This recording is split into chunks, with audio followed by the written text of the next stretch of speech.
अस्सलाम वालेकुम students, I hope you are all fine. Okay, हमारा जो सेकंड एग्जांपल है वो है a force of 7500 newton is applied to move a truck of mass 3000 kg। Find the acceleration produce in the truck. आपने acceleration find करनी है। How long will it take to accelerate the truck from 36 kilometre per hour to 72 kilometre per hour speed.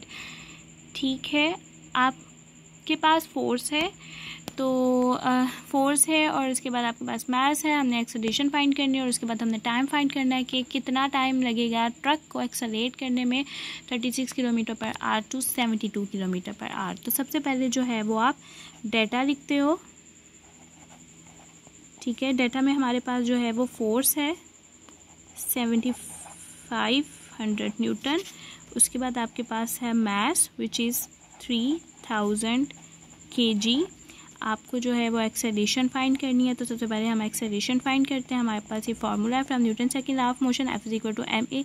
अगर मैं इसको जो है वो interchange करूँ तो ये इस तरह से आ जाएगा, F/ma। तो आप इसको अरेंज कर लें। ओके, अब ये आपके पास जो है वो एक्सेलरेशन यहाँ पे आया। फोर्स की जगह आप उसकी वैल्यू पुट कर दें और मास की जगह आप वैल्यू पुट कर दें। जब आप इसको डिवाइड करेंगे तो आपके पास एक्सेलरेशन आ जाएगा। ओके, जब आप इसको डिवाइड करते हैं तो आपके पास एक्सेलरेशन का आंसर आ जाता है 2.5 मीटर पर सेकेंड स्क्वायर। ये आपके पास हो गई एक्सेलरेशन। अब हमने जो है वो टाइम फाइंड करना है, तो उसके लिए आपके पास जो है वो इनिशियल वेलोसिटी है। इनिशियल वेलोसिटी है हमारे पास 36 किलोमीटर पर आवर और फाइनल वेलोसिटी है हमारे पास 72 किलोमीटर पर आवर। तो सबसे पहले तो आप इसका यूनिट चेंज करेंगे। आप सबको पता है वेलोसिटी का यूनिट जो होता है वो मीटर पर सेकंड होता है। तो यहाँ पे हमारे पास किलोमीटर पर आवर है, तो आपने उसको सबसे पहले उसके स्टैंडर्ड यूनिट में चेंज करना है। तो सबसे पहले उससे पहले मैं आपको एक बात बता दूँ इन्फॉर्मेशन के तौर पर। किलोमीटर जो होता है 1 किलोमीटर वो इक्वल होता है 1000 मीटर के। ठीक है, तो यहाँ पे फिर आप क्या करोगे, इनिशियल वेलोसिटी लिखा 36 मल्टीप्लाई इस किलोमीटर की जगह हमने जो है वो 1000 मीटर पुट कर दिया। अब ये पर आर था और पर आर जो है वो 3600 सेकंड के इक्वल होता है। तो फिर यहाँ पे आप जो है वो 3600 सेकंड्स पुट कर देंगे। सेम यही काम हम यहाँ पे भी करेंगे।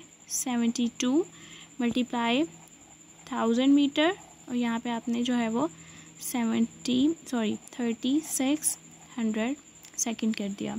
अच्छा, अब इसको आपने जो है वो सिंपल, अगर आप इसकी कैलकुलेशन करें 36 से कैंसिल हो गया तो वेलोसिटी जो v आई है वो तो आपके पास आ जाती है 10 मीटर पर सेकंड। ठीक है, इसको जो है वो अगर आप कैलकुलेट करते हैं तो इसको कैलकुलेट करने के बाद तो होगा ऐसे कि 36 1 टाइम 36 और 2 टाइम 72, तो उसको जब आप मल्टीप्लाई करेंगे तो आपके पास 20 मीटर पर सेकंड आ जाता है। ठीक है, अब हमने अपनी इनिशियल फाइनल वेलोसिटी को जो है वो उनके स्टैंडर्ड यूनिट्स में चेंज कर दिया। ठीक है, फ्रॉम इक्वेशन ऑफ मोशन आपके पास जो है वो इक्वेशन आती है Vf is equal to Vi plus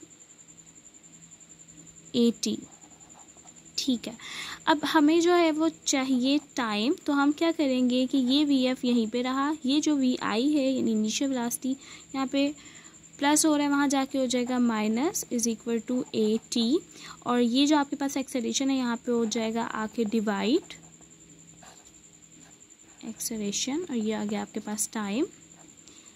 अब हम वैल्यूज़ पुट करते हैं। टाइम आपके पास वैसे का वैसे ही रहा। Vf की जगह आप 20 माइनस Vi की जगह 10 और एक्सेलरेशन की वैल्यू क्या आई थी आपके पास 2.5। जब आप इसको सॉल्व करोगे विथ कैलकुलेटर तो आपके पास 4 सेकंड आंसर आ जाएगा।